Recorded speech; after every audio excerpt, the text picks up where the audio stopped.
ஒரு பிசினஸ் வுமனா நீங்க இருக்கும்போது நீங்க ஃபேஸ் பண்ணக்கூடிய சேலஞ்சஸ் என்னென்ன? ஃபர்ஸ்ட் நீங்க ஃபேஸ் பண்ணக்கூடிய சேலஞ்ச் என்ன அப்படின்னு பாத்தீங்கன்னா, எந்தெந்த டைம்ல அவங்கள கேள்வி கேட்கணும், எந்தெந்த டைம்ல அவங்கள வந்துட்டு ஃபயர் பண்ணணும், எந்த மாதிரி பீப்புள் அப்பாயிண்ட் பண்ணணும், இந்த மாதிரி விஷயங்கள்லாம் உங்களுக்கு தெரிஞ்சிருக்கணும். அப்படின்னா ஒரு லீடர்ஷிப் ஸ்கில்ஸ் வந்து ரொம்ப முக்கியமா இருக்கு. திடீர்னு ஒரு கஸ்டமர் வந்து உங்க மேல அன்சாட்டிஸ்ஃபை ஆகி கத்தலாம், உங்க எம்ப்ளாயி திடீர்னு வேலையை விட்டு போகலாம். இந்த மாதிரி நிறைய சேலஞ்சஸ் ஒரு பிசினஸ் நடத்துறவங்களுக்கு எப்பயுமே வந்துட்டே தான் இருக்கும். ஆனால் அந்த டைமில் இந்தியாவில் ஒரு 15 இயர்ஸ் பிஃபோர் பார்த்தீங்கன்னா லாஞ்சரி ஆர் உமன் இன்னவேர் இந்த மாதிரி வேர்ட்ஸை பப்ளிக்கில் யூஸ் பண்ணுறதுக்கோ இல்லை கடையில் போய் நாங்கள் இன்னவேர்ஸ் வாங்கணும் அப்படின்னு நினச்சாலே ரொம்ப அன்கம்ஃபர்டபுளாக ஃபீல் பண்ணிட்டு இருந்த ஒரு டைமில் ஒருத்தவங்க யோசிச்சாங்க,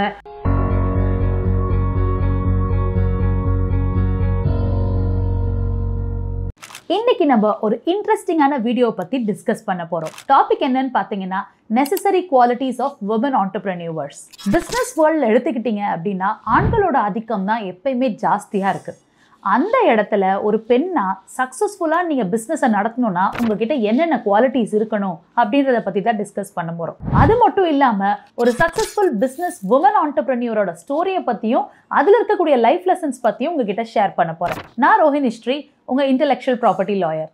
ஃபர்ஸ்ட் நம்ம பார்க்க போகிறது, ஒரு பிஸ்னஸ் வுமனாக நீங்கள் இருக்கும்பொழுது நீங்கள் ஃபேஸ் பண்ணக்கூடிய சேலஞ்சஸ் என்னென்ன? ஃபர்ஸ்ட் நீங்கள் ஃபேஸ் பண்ணக்கூடிய சேலஞ்ச் என்ன அப்படின்னு பார்த்தீங்கன்னா, நீங்கள் பிஸ்னஸ் ஆரம்பிக்கிறதுக்கே நிறைய பேர்கிட்ட பெர்மிஷன் கேட்கணும். நீங்கள் ஒரு இடத்துல இன்வெஸ்ட் பண்ண போகிறீங்க, ஒரு பிஸ்னஸ் ஸ்டார்ட் பண்ண போகிறீங்க அப்படின்னா அதில் ஹஸ்பண்டோட கன்சென்ட் ரொம்ப முக்கியமாக இருக்குது. இன்னொன்று என்ன அப்படின்னு பார்த்தீங்கன்னா, டைம் மேனேஜ்மெண்ட். உங்கள் ஃபேமிலியை பார்க்கணும், குழந்தைங்களை பார்க்கணும், உங்களையும் நீங்கள் பார்த்துக்கணும், அட் த சேம் டைம் பிஸ்னஸையும் பார்த்துக்கணும். அப்படின்ற போது டைம் மேனேஜ்மெண்ட் ரொம்ப அவசியமாக இருக்குது. இதே ஒரு ஆண் வந்து பிஸ்னஸ் பண்ணுறாரு அப்படின்னா அவருக்கான டைம் அண்ட் ஸ்பேஸ் அந்த ஃபேமிலியே கொடுக்குது. பட் ஒரு பெண் பிஸ்னஸ் பண்ணுறதா இருந்தால் அவங்க எல்லாத்தையும் பார்த்துக்கிட்டே தான் பிஸ்னஸை பார்க்கணும் அப்படின்றத சொல்கிறாங்க. ஸோ அப்படி இருக்கும் பொழுது இந்த மாதிரி ஒரு சிச்சுவேஷனில் நீங்கள் எப்படி இந்த சேலஞ்சஸை ஓவர் கம் பண்ணலாம், அதுக்கு தேவையான 5 குவாலிட்டிஸ் என்னென்னு இன்னைக்கு நம்ம பார்ப்போம். Number 1, leadership skills. ஒரு பிஸ்னஸை நம்ம பண்ணுறோன்னாலே நமக்கு கீழே நிறைய பேர் ஒர்க் பண்ணுவாங்க. அந்த ஒர்க் பண்ணுற பீப்புளை மேனேஜ் பண்ணுற அந்த கெப்பாசிட்டி தான் லீடர்ஷிப் ஸ்கில்ஸ்னு சொல்கிறோம். அவங்களுக்கு தேவையான விஷயங்களும் கொடுக்கணும், அட் த சேம் டைம் அவங்ககிட்ட இருந்து நல்ல வேலையும் வாங்கணும். அது மட்டும் இல்லாமல் அவங்க கஸ்டமரை திருப்தியாக வச்சுக்கணும் அப்படின்றதையும் நீங்கள் பார்க்கணும். அவங்களுக்கான ப்ராப்பர் ட்ரைனிங் கொடுக்கணும், எந்தெந்த டைமில் அவங்கள கேள்வி கேட்கணும், எந்தெந்த டைமில் அவங்கள வந்துட்டு ஃபயர் பண்ணணும், எந்த மாதிரி பீப்புள் அப்பாயிண்ட் பண்ணணும், இந்த மாதிரி விஷயங்கள்லாம் உங்களுக்கு தெரிஞ்சிருக்கணும். அப்படின்னா ஒரு லீடர்ஷிப் ஸ்கில்ஸ் வந்து ரொம்ப முக்கியமாக இருக்குது. ஒரு டீம் மேனேஜிங் ஆர் ஒரு டீம் லீடராக நீங்கள் இருந்தால் தான் உங்களுக்கு பிஸ்னஸை சக்ஸஸ்ஃபுல்லாக நடத்துறதுக்கு ஈஸியாக இருக்கும். இது ரொம்ப பெரிய விஷயம் இல்லைங்க. ஒரு ஃபேமிலியில் ஆல்ரெடி நீங்கள் இருப்பீங்க, அங்கே பார்த்தீங்கன்னா அந்த வீட்டை மேனேஜ் பண்ணிவிட்டு அங்கே இருக்க பீப்புளையும் மேனேஜ் பண்ணுவீங்க, இன்லாஸை மேனேஜ் பண்ணுவீங்க, உங்கள் குழந்தைய மேனேஜ் பண்ணுவீங்க. ஆல்ரெடி நீங்கள் பீப்புள் மேனேஜ் பண்ணக்கூடிய கெப்பாசிட்டி ஒரு உமனுக்கு ஜென்ரேஷன்ஸாக இருக்குது. ஸோ லீடர்ஷிப் குவாலிட்டியை எப்படி ஃபேமிலியில் அப்ளை பண்ணுமோ அதையே நீங்கள் வந்து உங்கள் பிஸ்னஸில் அப்ளை பண்ணுறதுக்கு நீங்கள் ஸ்டார்ட் பண்ண ஆரம்பிக்கணும். Number 2, time management. Time management நான் ஆல்ரெடி பாயிண்ட் அவுட் பண்ண மாதிரி, ஒரு ஆணாக இருந்து நீங்கள் பிஸ்னஸ் பண்ணும்போது ஃபேமிலியே நிறைய டைம் கொடுத்துரும். ஆனால் பெண்ணாக இருந்து பிஸ்னஸ் பண்ணும்போது அந்த ஃபேமிலியே அவங்களுக்கு டைம் கொடுக்காது. ஸோ அப்படி இருக்கும்பொழுது நீங்கள் என்ன பண்ணலாம் அப்படின்னா, ஃபேமிலிக்கு நீங்கள் ஒரு டைம் கொடுத்துட்டு பிஸ்னஸ்க்கு ஒரு டைம், கிட்ஸையும் நீங்கள் மேனேஜ் பண்ணுறதுக்கு ஒரு டைம்னு நீங்கள் பண்ணி ஆகணும். அப்படி பண்ணணும் அப்படின்னா உங்கள் டைம் மேனேஜ்மெண்ட் ஸ்கில்ஸ் ரொம்ப ரொம்ப இம்பார்ட்டன்ட். மார்னிங் இந்த மாதிரி ஒர்க்ஸை நான் ஆர்கனைஸ் பண்ணிக்கணும், ஈவினிங் இந்த மாதிரி ஒர்க்ஸை நான் கம்ப்ளீட் பண்ணணும் அப்படின்னு உங்கள் ஃபேமிலி டைமையும் உங்களோட பிஸ்னஸ் டைமையும் கொஞ்சம் தனித்தனியாக வச்சுருந்தீங்கன்னா உங்களால் கன்சிஸ்டண்ட்டாக பிஸ்னஸ் பெர்ஃபார்மன்ஸ் கொண்டு வர முடியும். Number 3, resilience and persistence. Resilience and persistence என்னன்னா, உங்கள் பிஸ்னஸில் நிறைய சேலஞ்சஸ் வரும். திடீர்னு ஒரு கஸ்டமர் வந்து உங்கள் மேலே அன்சாட்டிஸ்ஃபை ஆகி கத்தலாம், உங்கள் எம்ப்ளாயி திடீர்னு வேலையை விட்டு போகலாம். இந்த மாதிரி நிறைய சேலஞ்சஸ் ஒரு பிஸ்னஸ் நடத்துகிறவங்களுக்கு எப்பயுமே வந்துட்டே தான் இருக்கும். ஆனால் அந்த டைமில் உங்கள் இமோஷன்ஸை நீங்கள் டவுன் ஆக்காமலோ அதிகமாக கோவப்படாமலோ ஒரு ரெசிலியன்ட் பர்சனாக பொறுமையாக அந்த சிச்சுவேஷனை எப்படி ஹேண்டில் பண்ணணும், அந்த சிச்சுவேஷனை ஹேண்டில் பண்ணி அது மூலமாக என்ன லெசன் கற்றுக்கணும் அப்படின்றது தான் ரெசிலியன்ஸ். ஸோ எந்த மாதிரி சேலஞ்சிங் சிச்சுவேஷனையும் பொறுமையாக ஹேண்டில் பண்ணணும். அட் த சேம் டைம் பர்சிஸ்டண்ட்டாக இருக்கணும். இப்போ ஒரு கஸ்டமர் கத்திட்டாருன்னு சொல்லி டவுன் ஆகி அடுத்தடுத்த கஸ்டமரை நம்ம எப்படி சாட்டிஸ்ஃபை பண்ணணுங்கிறத பர்சிஸ்டண்ட்டாக நீங்கள் மூவ் பண்ணணும். அதுக்கு நம்ம என்ன பண்ணணும் அப்படின்னா, இனிமேட்டு எந்த கஸ்டமரும் டிஸாட்டிஸ்ஃபை ஆகக்கூடாது. அதுக்கான சிஸ்டம் என்ன, அதுக்கான ப்ராசஸ் என்னன்னு கிரியேட் பண்ணிடணும். ஸோ இந்த மாதிரி நீங்கள் ஒரு ப்ராப்ளம் வந்துச்சுன்னா அதுக்கு சல்யூஷன் கொடுத்துட்டு அந்த சொல்யூஷனை கன்சிஸ்டண்ட்டாக நீங்கள் இம்ப்ளிமெண்ட் பண்ணிகிட்டே இருந்தீங்க அப்படின்னா சக்ஸஸ் வந்து உங்களுக்கும் கேரண்டி ஆகும். 4, ஃபினான்ஷியல் சாவி. ஃபினான்ஷியல் சாவி அப்படின்னா என்னென்னா, நீங்கள் வீட்டில் இருக்கக்கூடிய ஃபினான்ஸை மேனேஜ் பண்ணியிருப்பீங்க. அதாவது ஹஸ்பண்ட் இவ்வளோ தான் கொடுப்பார் உங்களுக்கு ஒரு அமௌண்ட்டு, அதில் நீங்கள் வீட்டில் குடுத்தனம் பண்ணணும் அப்படின்றது இருக்கும். ஆனால் ஒரு பிஸ்னஸை பொறுத்த வரைக்கும் பார்த்தீங்கன்னா, நீங்கள் முதல்ல இன்வெஸ்ட் பண்ணணும். இன்வெஸ்ட் பண்ணி அதுலேருந்து லாபம் சம்பாதிக்கணும். இதில் நிறைய பேர் என்ன சொல்லுவாங்கன்னா, லேடிஸ்க்கு லாஜிக்கல் மைண்டாக, அவங்களால கால்குலேட்டிவ் மைண்டாக இருக்க முடியாது. ஆக்சுவலி அது அப்படி கிடையாது. நீங்கள் குடும்பத்தில் என்ன மாதிரி ஒரு ஸ்ட்ராட்டஜி அப்ளை பண்ணீங்களோ அதையே நீங்கள் பிஸ்னஸ்க்கு யூஸ் பண்ண ஆரம்பிச்சிங்கன்னா, ஹைலி சக்ஸஸ்ஃபுல் உமன் ஆண்டர்ப்ரெனியூர்ஸ்லாம் அந்த ஸ்ட்ராட்டஜியை தான் யூஸ் பண்ணியிருக்காங்க. அது மட்டும் இல்லாமல் ஒரு பிஸ்னஸ் நடத்தக்கூடிய உமனுக்கு ஒரு ஃபினான்ஷியல் கோல்னு இருக்கணும். என்ன கோல் அப்படின்னா, இந்த வருஷத்தில் நாங்கள் 25 lakhs டர்ன் ஓவர் பண்ணணும், அதில் ஒரு 10 lakhs ப்ராஃபிட் பண்ணணும் அப்படின்னு ஒரு ஃபினான்ஷியல் கோலை ஒரு வருஷத்துக்கு நீங்கள் செட் பண்ணிவிட்டு அந்த கோலை நோக்கி நீங்கள் பயணம் பண்ணும்போது அட்லீஸ்ட் அதில் 60 to 70% அச்சீவ் பண்ணுறதுக்கான வாய்ப்பு இருக்குது. ஸோ என்ன பண்ணணும் அப்படின்னா, ஒரு பிஸ்னஸ் சாவியாக இருக்கணும்னா ஒரு ஃபினான்ஷியல் கோல் இருக்கணும், மணி மேனேஜ்மெண்ட் இருக்கணும். இது ஆல்ரெடி நம்மளுடைய ஜீன்லேயே இருக்குது. அதை நீங்கள் இம்ப்ளிமெண்ட் பண்ண ஆரம்பிக்கணும்.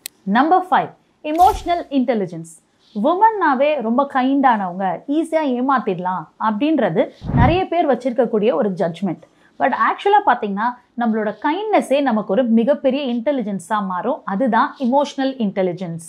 இமோஷ்னல் இன்டெலிஜென்ஸ்னால் என்னென்னா, ஒரு பீப்புள் நிறைய பேர் ஒர்க் பண்ணக்கூடிய இடத்துல எப்படி இன்டெலிஜென்ட்டாகவும் ஒரு பர்சனை நம்மளால் சாட்டிஸ்ஃபை பண்ண முடியும், அட் த சேம் டைம் அவங்கக்கிட்ட வேலையை வாங்க முடியும் அப்படின்றது தான் இமோஷ்னல் இன்டெலிஜென்ஸ். அது மட்டும் இல்லாமல் நிறைய சிச்சுவேஷனில் ரொம்ப கோவப்படாமல் இல்லை ரொம்ப ஹைப்பர் ஆகாமல் அதை எப்படி நம்ம டிசால்வ் பண்ணால் அதிலிருந்து ஃபர்தராக மூவ் பண்ணலாம் அப்படின்றத பார்த்தீங்கன்னா, நிறைய பேர் உங்கள் வீட்டிலேயே நடக்கக்கூடிய பிரச்சனைகளை நீங்கள் சால்வ் பண்ணியிருப்பீங்க.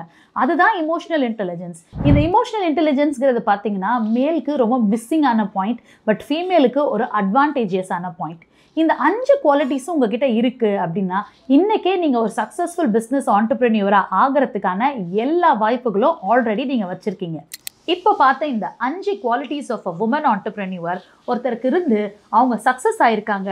அந்த ஸ்டோரியை பற்றி தான் இந்த செக்மெண்ட்டில் பார்க்க போகிறோம். இந்தியாவில் ஒரு 15 years பிஃபோர் பார்த்தீங்கன்னா, லாஞ்சரி ஆர் உமன் இன்னவேர் இந்த மாதிரி வேர்ட்ஸை பப்ளிக்கில் யூஸ் பண்ணுறதுக்கோ இல்லை கடையில் போய் நாங்கள் இன்னர்வேர்ஸ் வாங்கணும் அப்படின்னு நினச்சாலே ரொம்ப அன்கம்ஃபர்டபுளாக ஃபீல் பண்ணிட்டு இருந்த ஒரு டைமில் ஒருத்தங்க யோசிச்சாங்க, இதுக்கான சொல்யூஷன் நான் கொண்டு வருவேன், எவ்ரி உமனை நான் கம்ஃபர்டபுளாகவும் ஃப்ரீயாகவும் ஃபீல் பண்ண வைப்பேன் அப்படின்னு யோசிச்சாங்க. அப்படி யோசிச்சு உண்டாக பிராண்ட் நேம் பேர் தான் ஜிவமே. அவங்க பேர் ரிச்சா கார். அவங்க என்ன பண்ணாங்க அப்படின்னா, எவ்ரி உமன் கிட்டேயும் ஒரு ப்ராப்ளமை பார்த்தாங்க. அவங்க கம்ஃபர்டபுளான இன்னர்வேர் யூஸ் பண்ணுறதுக்கு கூட நிறைய பேர் ஹெசிடேட் பண்ணுறாங்க.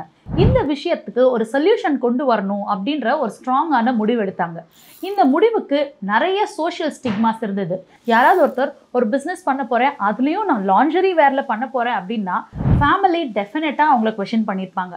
அது மட்டும் இல்லாமல் அவங்க ரிலேட்டிவ்ஸ், ஃப்ரெண்ட்ஸ், அவங்கள சுற்றி இருக்க சொசைட்டி மெம்பர்ஸ் நிறைய பேர் அவங்களுக்கு கிரிட்டிசிசம்ஸ் அண்ட் சோஷியல் ஸ்டிக்மாஸ் இது எல்லாமே இருந்தது. பட் இது எல்லாத்தையும் தாண்டி அவங்க என்ன நினச்சாங்க அப்படின்னா, இந்த இடத்துல ஒரு ரியல் ப்ராப்ளம் இருக்குது, அந்த ப்ராப்ளம்க்கு நான் சொல்யூஷன் தரணும் அப்படின்ற ஒரு விஷனோட I will find a solution for this real problem அப்படின்ற முடிவில் ரொம்ப தெளிவாக இருந்தாங்க. ஸோ இதை தான் நான் சொன்னேன், பர்சிஸ்டண்ட்டாக இருக்கணும் அப்படின்றது. ஸோ அது மட்டும் இல்லாமல் அதுக்கான தேவைப்படக்கூடிய leadership qualities, time management, emotional intelligence இந்த மாதிரி நிறைய குவாலிட்டிஸ் அவங்கக்கிட்ட இருந்ததுனால 2000 லெவல்லேருந்து இன்றைக்கி பார்த்தீங்கன்னா ஜிவமேங்கிற ஒரு பிராண்ட் இந்தியாவில் இருக்கக்கூடிய லாஞ்சரி இண்டஸ்ட்ரியில் ஒரு பெரிய ரெவல்யூஷனை க்ரியேட் பண்ணியிருக்கு. ஸோ ஒரு உமன் ஆண்டர்ப்ரெனியூராக உங்களுக்கு ஒரு ஸ்ட்ராங் பர்பஸ் இருந்தது அப்படின்னா எந்த சேலஞ்சாக இருந்தாலும் ஓவர் கம் பண்ணலாம். சக்ஸஸ் ஆகிறது ரொம்ப கேரண்டீடாக உங்கள் கண் முன்னாடியே தெரியும். ஸோ நீங்கள் இப்போ இந்த வீடியோ பார்த்துட்டு இருக்கும்பொழுது எனக்கு ஒரு பிஸ்னஸ் ஆரம்பிக்கணும்னு ரொம்ப நாள் ஆசை இருந்ததுன்னா ஜஸ்ட் கோ ஃபார் இட். நீங்கள் ஆட்டோமேட்டிக்காக ஒரு ஸ்ட்ராங் பர்பஸ் வச்சுருந்தீங்கன்னா எல்லா குவாலிட்டிஸும் ஆட்டோமேட்டிக்காக நீங்கள் டெவலப் பண்ணிக்குவீங்க. அது மட்டும் இல்லாமல் இப்போ ஸ்டார்ட் பண்ணலாம் அப்போ ஸ்டார்ட் பண்ணலான்னு ஆரம்பிக்காமல் any time is a perfect time and the perfect time is now. So இப்போவே நீங்கள் போயிட்டு உங்களோட பிஸ்னஸ் ஐடியாஸை எக்ஸ்ப்ளோர் பண்ணி அதை எப்படி ஒரு சக்ஸஸ்ஃபுல் பிஸ்னஸாக மாற்றணும்னு ஸ்டார்ட் பண்ண ஆரம்பிங்க. இந்த வீடியோ உங்களுக்கு யூஸ்ஃபுல்லாக இருந்ததுன்னா ஒரு லைக் பண்ணுங்கள். வேறு யாருக்காவது இது ரொம்ப யூஸ்ஃபுல்லாக இருக்கும்னா ஷேர் பண்ணுங்கள். இதே மாதிரி உமன் ஆண்டர்ப்ரெனியூர்ஸ்க்கு ஹெல்ப் பண்ணக்கூடிய நிறைய வீடியோஸ் ரெடி ஆகிட்டு இருக்கு. சப்ஸ்கிரைப் பண்ணிக்கோங்க எங்கள் சேனலை. நான் ரோஹினி ஸ்ரீ, உங்கள் இன்டெலெக்சுவல் ப்ராப்பர்ட்டி லாயர்.